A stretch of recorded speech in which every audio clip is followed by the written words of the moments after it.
মিষ্টি টমেটোর জমিতে আছি, দেখেন এই জায়গায় পারিবারিক চাহিদা মিটিয়ে তারা বাজারেও এই টমেটোগুলো বিক্রি করে। ওনার নাম হচ্ছে আকলিম আক্তার। উনি একজন ভালো একজন আদর্শ কিষানি।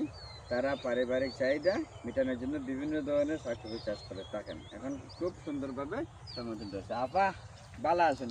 জি স্যার, আছি ভালো। এখন টমেটো চাষ করতেছেন, খুব সুন্দর টমেটো ধরছে দেখতেছি। এগুলো তো জৈবিক উপায়ে, মানে এগুলোর মধ্যে তো কীটনাশক ব্যবহার করেন না। জি না স্যার।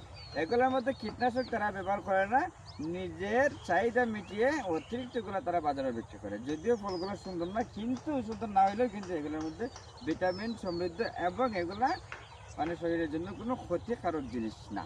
এখন টমেটো চাষ করতেছেন, আপনার কাছে কিরম মনে হইতেছে? আসলে জিনিসগুলো কি ভালোই লাগতেছে না? জি স্যার, আমার খুব আনন্দদায়ক। মানে সকালবেলায় আমার কিভাবে আমি বীজটাতে আসবো, এটাই আমার মন চায়। আমার টমেটোগুলো খুব সুন্দর ধরছে স্যার, খুব ভালো লাগে না দেখতে।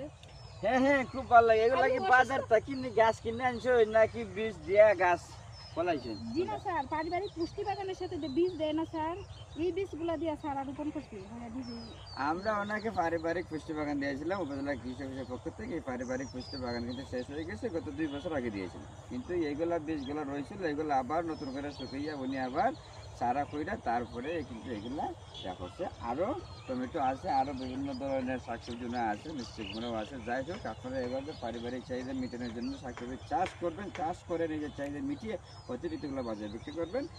সাথে থাকবেন। ধন্যবাদ।